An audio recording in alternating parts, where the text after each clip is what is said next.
magacaygu waa Cadceed Sheekh Doon Diiriye waxaan ku noolahay Dhuusamareeb waxaan soo joogay muddo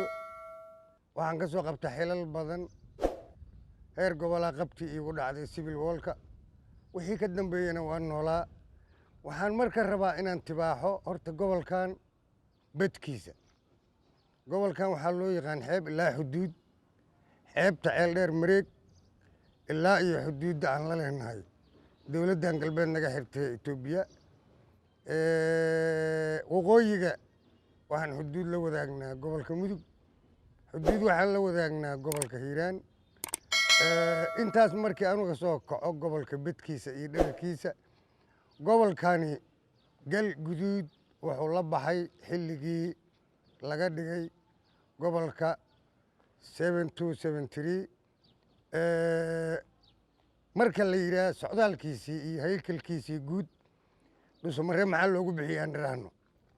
sida aan taariikhda ka xiganay ku helnay waxaa la yidhi meeshaani ma lahayn markii hore taariikhdaas ee xilligii talyaanigii iyo ingiriiskii isu beddelayeen waxay lahayd ceel gacmeed ah waxay ahayd dhul hawda oo quraac leh oo Dhuusamareeb markii hore la yidhi markii dambe oo laga cabbay ceeshii na waxaa yidhi bismillaah wartan waa Dhuusamareeb baa lagu shumaa magacii saasoo u qabsaday si arday dugsi dhigta maraa xarumaha dowladdu waxay ku ahaayeen meel la yidhaah daardheer iyo saldhigga booliska wixii ka dambeeyey kacaankii libineed waxay la wadaagaysay gobol ahaan markaan dib u noqdo mudug oo u ahayd gobol intii kacaanka ka hor kadib waxay la wadaagtay kacaankii libineed 21 Oktoobar gobolladii uu fidiyey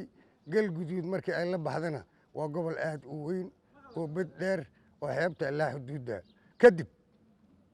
markii ay gobol noqotay loo sahmiyey istiraatiiji ahaan inay tahay middle region ama gobollada dhexe dhabarkoodii waxaa degay birgeyrkii 21aad oo loo yaqaan qaybta 21aad kadib markii xarumaha la sahmiyey kadib waxaa laga siiyey 63 xarumood oo ilaa iyo maanta muuqda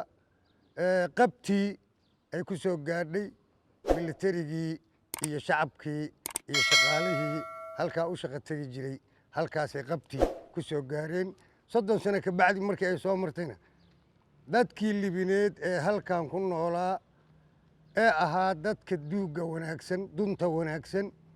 odayga wanaagsan dhallinyarada wanaagsan sida dalka ka dhacday looma doorsan xarumihii dowladda